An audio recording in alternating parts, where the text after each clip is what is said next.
we have to take a balanced view and look at our own behavior. It's the only behavior we can control.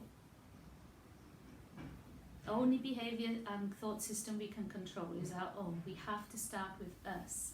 And coming into a moment of stillness where we can breathe and think, hang on a minute. Do I just need to get over myself here? You know, do I just need to have a word with myself? I love that expression. You know, you hear it in everyday talk now, have a word, you know, have a word with yourself. And I like that because too few people have a word with themselves. They're too busy having a word with everybody else. And I used to be like that. I mean, I still am occasionally, you know. I'm a verbose personality. I like to talk, I like to laugh, I like to share. So all of these things going on. So we're going to come inside. We're going to take a moment of stillness. We're going to take a quiet moment to self-reflect, to identify what is the egoic mind. The egoic mind is just the chatter, the narrative, the story you tell yourself that is your life. And no doubt there's some reality in there. No doubt there's some facts in there. But it's just a narrative that keeps on running, like those old movies, you know, the film reel, the newsreel. You can stop it by coming into this moment and deciding, well, this is where I am now. I'm coming inside, I'm going to meditate. I'm not going to rush about. Wear myself out. Give my energy away. I need my energy for myself, for my own well-being. So let's come into our own space, our own body. Close your eyes. Sit nice and tall. Decide how you're going to sit, because we're going to be here for, you know, quite a while.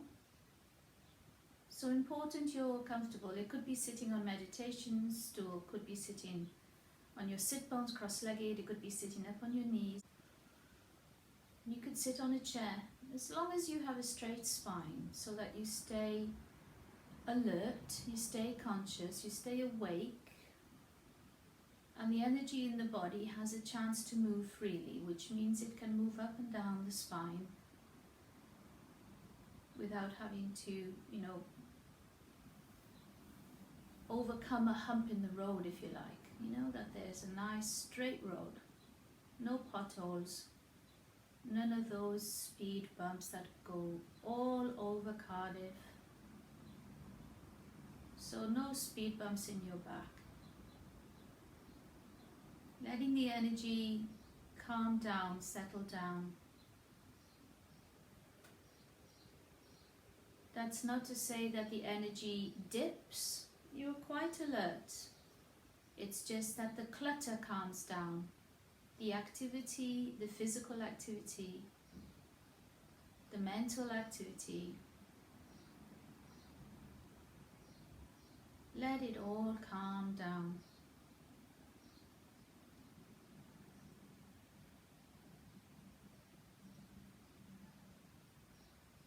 Let the bottom half of the body, say from the navel down, feel heavy and rooted into the earth.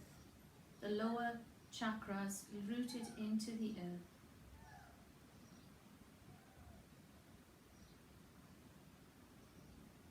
The spine is long, the back is strong, but the shoulders are softly dropping down away from the earlobes. You get a sense that the shoulder blades could slide up and down the back with no sort of restriction.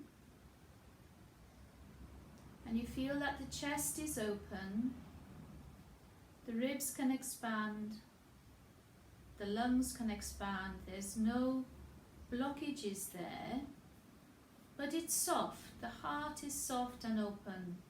The chest is soft and open. Not hunching in, protecting yourself from the world, not wanting people to know who you are. But standing in a way that's like the Buddha, which is not, sitting in a way that's like the Buddha, I apologize. So it's not closed off. Now some people, when they sit straight and they have their hands just on their thighs, if the energy is wrong, if the heart is not soft, if the chest is not soft, they can look maybe quite aggressive, like they're ready to pounce on you. So you don't want an aggressive demeanor, not like a soldier. You want a beautiful, poised meditation posture, which means you have a strong, straight back and you have a soft, open front. Allowing all the organs the space they need. Let your belly be soft, don't have to hold the belly in. The only physical work you're going to do in your meditation is to have a nice, long, strong back. And usually that will come easier and easier as you practice Hatha Yoga. Your back becomes strong but not rigid, so the muscles fire up without you having to hold a skeleton. Your Hatha Yoga will improve the strength in your back so you can sit in meditation. The back of the neck long. Try not to hold any tension in the skull. You know, we grip the jaw, we grip the temple, we grip the teeth, we grip the tongue. Even the lips can be pursed. You look at somebody who's angry, they close the lips and make a tight line with them. So nothing tight about the face, just allow it to be as it is. So when you do that, there's almost a release in the scalp and the skull. You know, we can almost give ourselves a headache by tensing up the face and frowning and squinting through the eyes with a snarly look. You know, I wanted to get out of a junction the other day, and this man looked at me with this snarl on his face. And I felt a bit compassion for him. I thought, well, he's having a bad day, but I was a bit defensive in my reaction because it was a bit fearful for me to have him look at me like that. And I thought, I'm going to smile at him, so I smiled at him, and he was embarrassed then. He looked away. So these snarls that we hold in our face can create tension. Thinking about the crown of your head rising up. So there's even if you don't stretch the back any further, there's a feeling of uplift.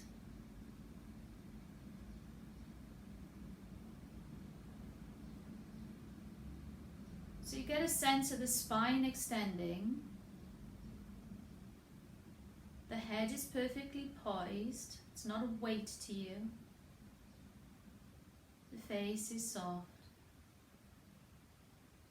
Now come inside. Step inside to your own mind, into your own body. With that pure consciousness that you are. So that's not the construct, that's not the conceptual mind. That's not what you identify with every day. It's also not the mind that's asleep in a dreamlike state when you sleep. Or the state of the mind when you're in a dreamless state. Or the state of the mind when you just wake up and you're going about your everyday duties and chores and life. Not that mind, not that consciousness. The consciousness that's underneath. So if you think like an iceberg,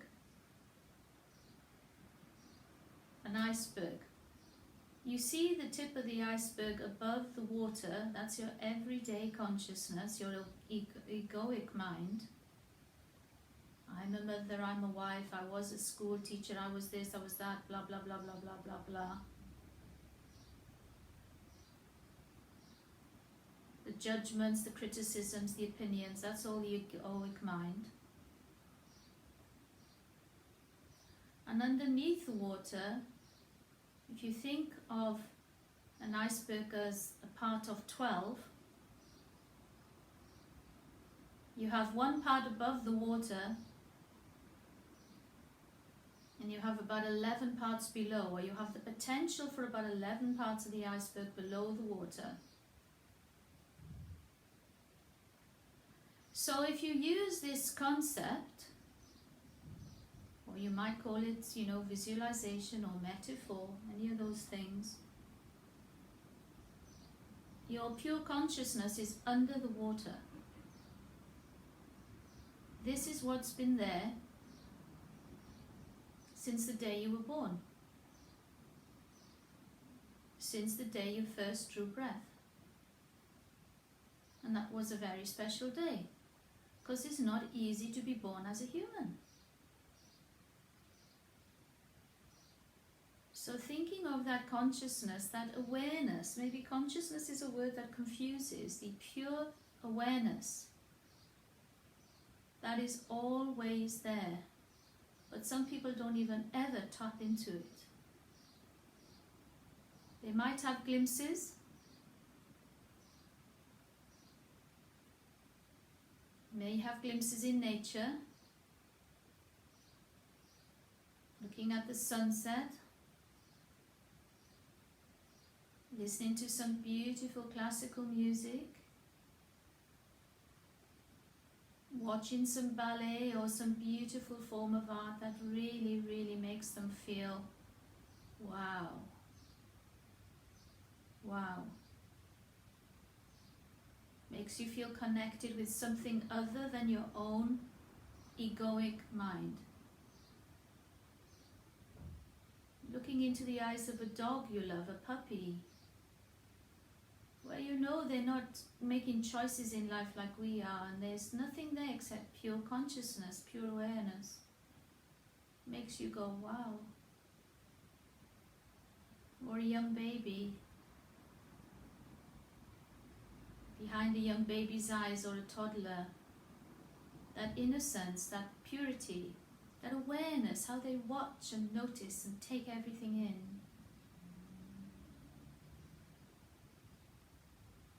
It's beautiful. So looking for these moments of awareness, you can look for them when you're in your everyday life. And once you are aware of your awareness, as we are practicing meditation, we become more aware of awareness. We witness awareness. Then you can step into this state at any time you want. You can step into it through the breath.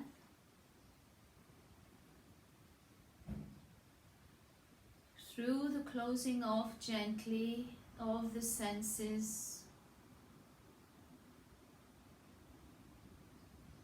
Or you might want to concentrate on sound and mantra. You may have a mantra, Om Namah Shivaya, Jai Ma. Could be anything that you like. Repeating the mantra, focusing on the mantra. Could be chanting. Listening to chanting, joining chanting can be really helpful to reach that space of awareness.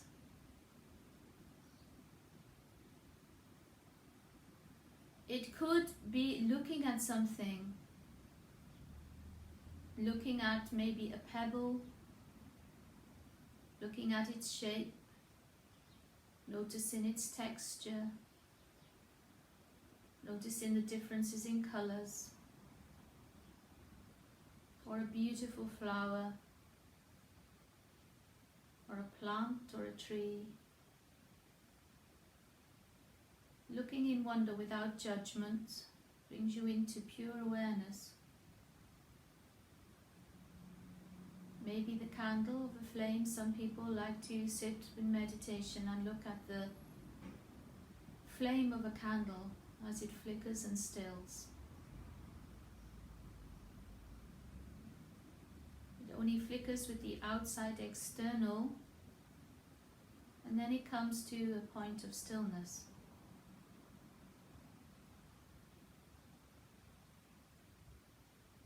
Bringing awareness into the way you eat.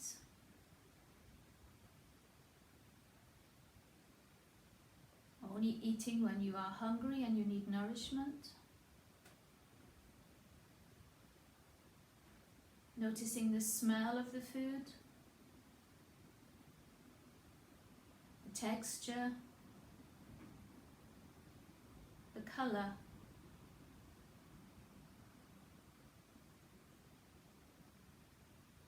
The things that make you, I'm hungry. What makes that? What do you feel? Instead of rushing, instead of just wanting to fill up and finish, get on with another task, making the eating of a meal, the preparation of a meal and eating a meal a practice in mindfulness, a practice in meditation. You don't have to do this every time, but in your quiet times, when you're in your own space, this can be a beautiful practice to do. Honoring the food, where it came from.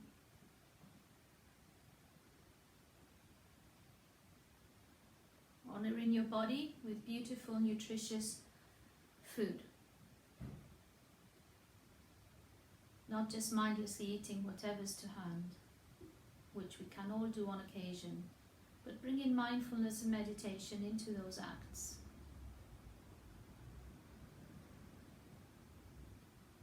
Slows you down, makes you take a moment of stillness.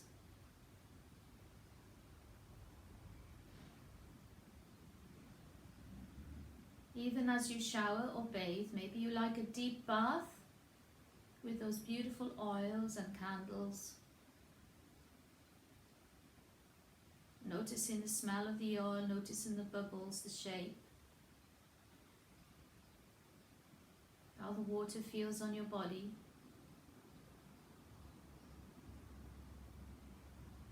Not just rushing. Same in the shower. How good it feels to notice how good it is in the shower.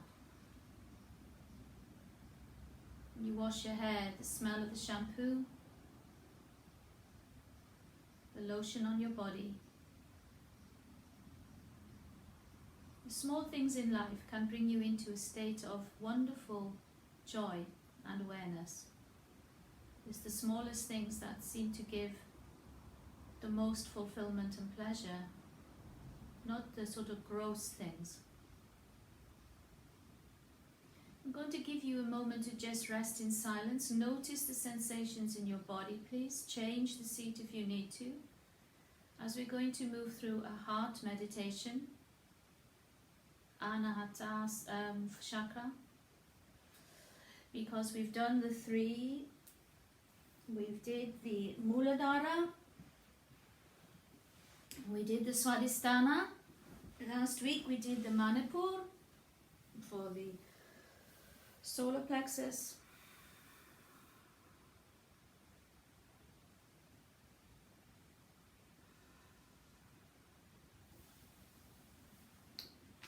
So, thinking now, if you're in a quiet, nice position where you don't feel uncomfortable, maybe take a sip of water, a sip of tea as we move into the Anahata chakra, the heart center chakra. Okay.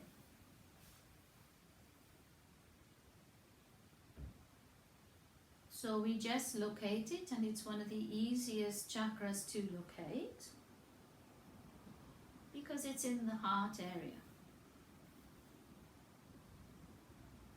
So again, soft front please, nice strong long back.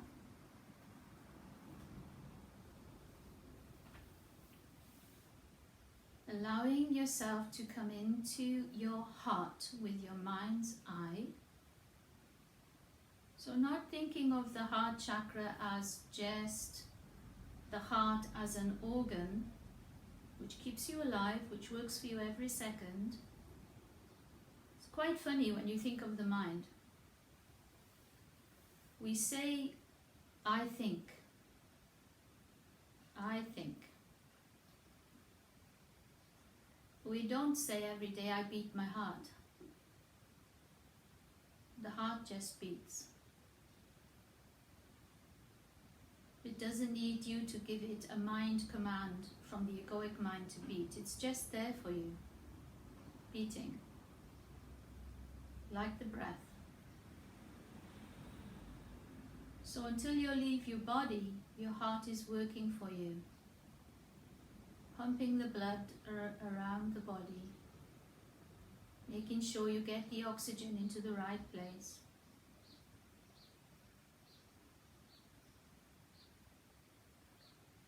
Yet if we have a healthy heart, a physically healthy heart, we don't really know it's beating. Sometimes when it beats fast, we can hear it thumping against our chest. We can feel it. Or if we overexert ourselves, it may feel it's going too fast. We might have palpitations, those kinds of things, which can happen at different cycles of our lives for various reasons, not just a physical problem. Stress, hormonal reasons can lead to palpitations. So you think of your heart in a physical way, keeping your body alive, but also the heart, even if it's healthy and we don't feel any pain there, we don't feel any physical pain there, it's one actual place where we actually do definitely feel acutely our emotional pain. So when people say, well, you know, and people have these opinions, oh, well, it's just your physical body, you've got this wrong with you, you've got that wrong with you. It doesn't always seem to be an appreciation of the whole human being and what they've gone through, and what their experience of life has been, and why their kidneys have worn out, or why they keep getting chronic infections, or why their immune system is burnt out, or their adrenals are shot because of stress and cortisol. We tend to disconnect what's going on in the body with what's going on in the energetic field of the body. We dismiss it in Western medicine, although there's openings up now that we can see people are becoming curiouser and curiouser, because the evidence is there. So if I have a pain in my heart which is not physical, it hasn't been a physical intention, but the symptom is that I feel like my heart is crushing, or I feel like my heart is bursting open with love and joy, that's not just my imagination. I can feel that in my body.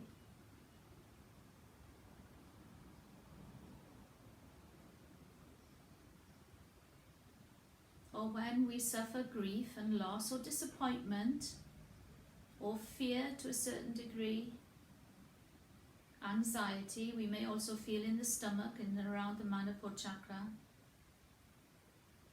But we feel these things. I mean, people die of broken hearts. Doesn't mean their heart has physically broken in half. It has energetically succumbed to grief or loss, or abandonment or disappointment, or rejection.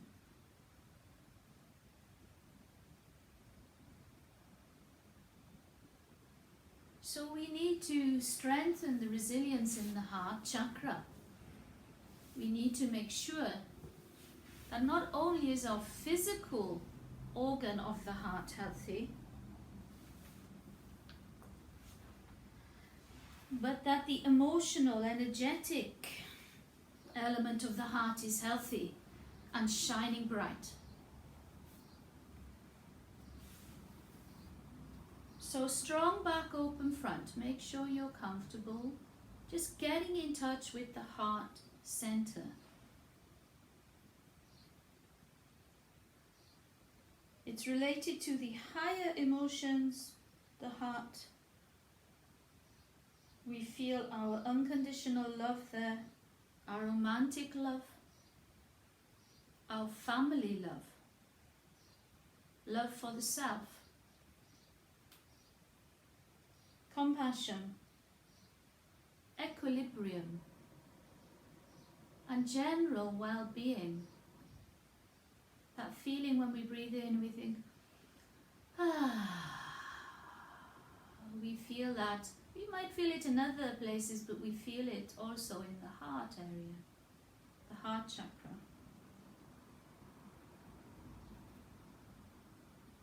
Part of your immune system, part of your endocrine system.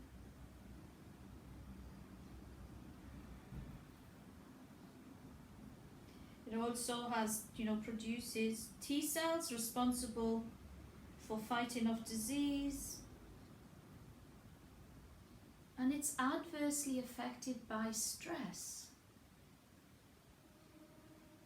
We hear of people saying to people who've got heart conditions, you don't need stress in your life.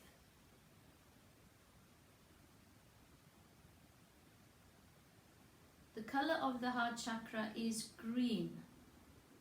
Some people say pink.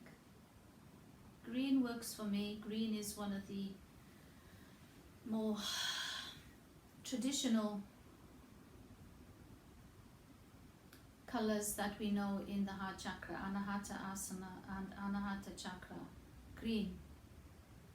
A kind of emerald green, almost bluish green. If the color rose or pink comes to you more easily, that's fine too. Don't worry about that. Whatever resonates is fine with me.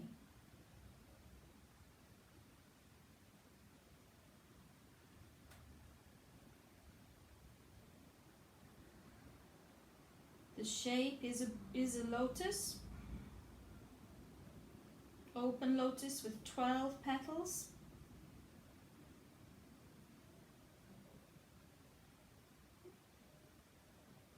In the middle, there's 2 interlacing triangles in the middle of the heart chakra. This is how it's represented. It's beautiful. So we're going to breathe into the heart.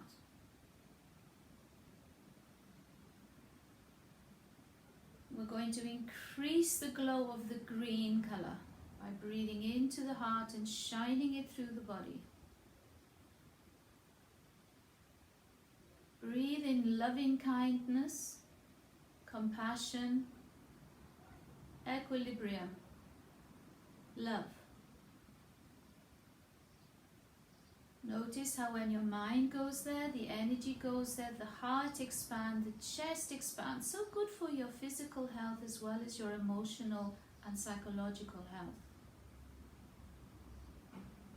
Let your heart expand and glow. Let the heart chakra really shine through like an emerald stone in the sunlight.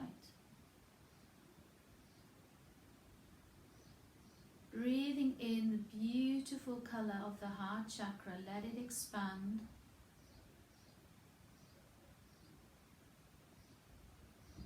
And breathing out any dullness, any resentment you hold against somebody. Breathe out the anger. Let it go from your heart. Don't hold on. Breathe in forgiveness and empathy, understanding, trust. And breathe out the resentment, the blame, the shame, the criticism, disappointment. Let that go, let the lack go.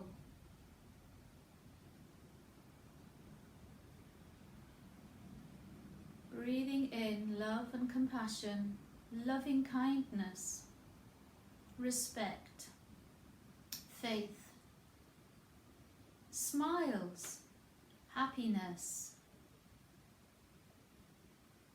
Allow the colour to grow. Feel the colour in your chest. Allow it to grow beyond the breasts, completely engulfing the chest, shining above and below.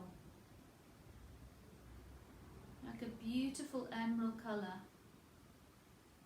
full of light.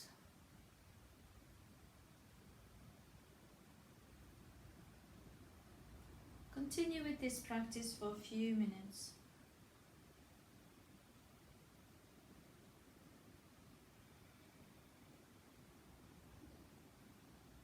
The vibration of the heart is very powerful.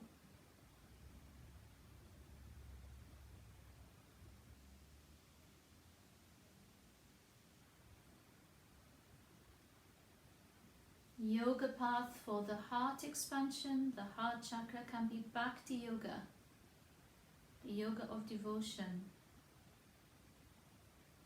where we concentrate on the love in the heart and we offer it up to the divine through our mantra, through our chanting, expanding that heart channel.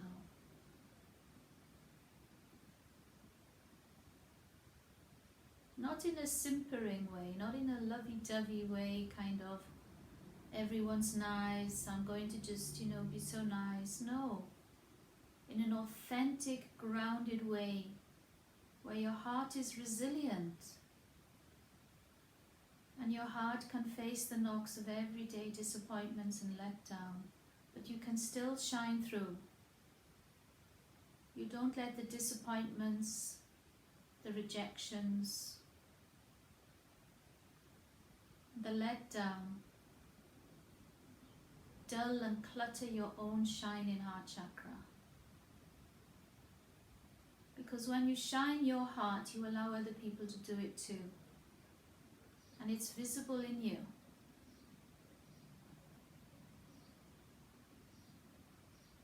Allowing you to be a heart-centered person, to be joyful, to be smiling, to welcome people,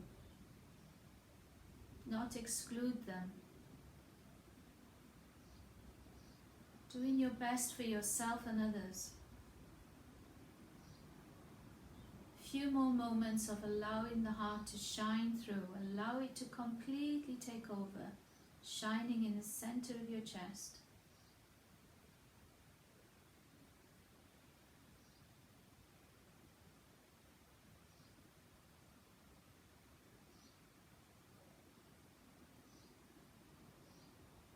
Getting rid of the muddiness and dull spots that hold you back, that keep you captive to memories about those who did you wrong, or memories of lost opportunities or lost love, or family arguments. Just let them go. They do not serve you.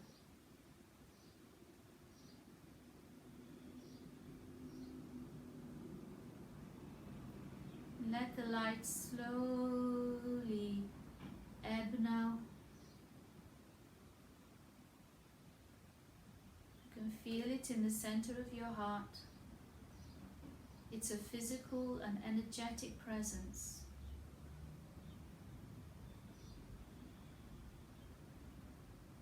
Allow it to feel full and balanced now. Just allowing it to slowly fade into a normal space in your heart center, place in your body.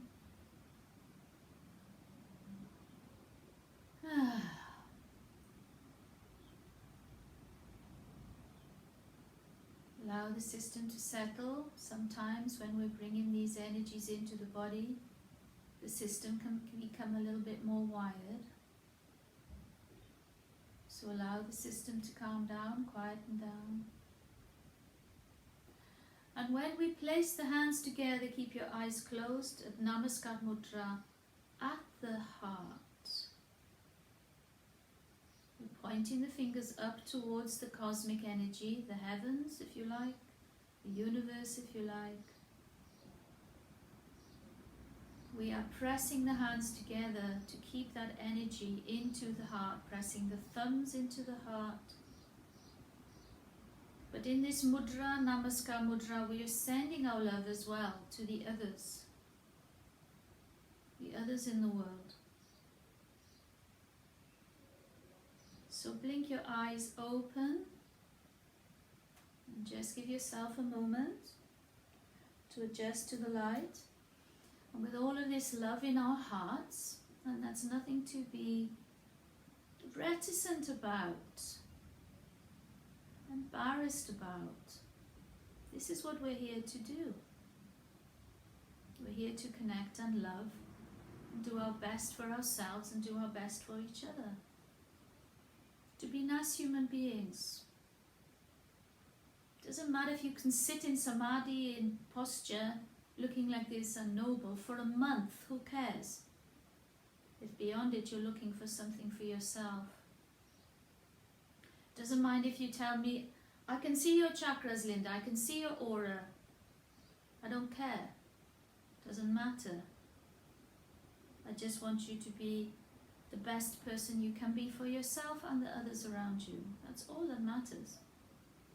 Do your best and leave the rest. So let's just open up and spread what we've created. Open it up to your higher power, your divine, whatever that is to you. Closing your hands and bring the energy of the universe back down into you. We are cosmic beings, and I don't say that in a, kind of priestess way. This is what we are. We are linked to the cosmos. And Earth at the moment is the mental asylum of the cosmos, if you ask me. We're all crazy down here. And bring it in. And one last time, breathing in. Gather it up, gather it up. Look to the heavens. Connect with them. Know that you are a child of the universe in every single way. Brian Cox will actually confirm the science of it if you need that kind of affirmation. Bring the hands together. Bring them down to the heart. Bow the head. And acknowledge what a privilege it is to be practicing the art, science, philosophy, technology, spiritual path of yoga, which has been there for us for like thousands and thousands of years and is still as relevant today, even more so I think, than it ever was. Be grateful for that. It's a great privilege to share the teachings. Thank you.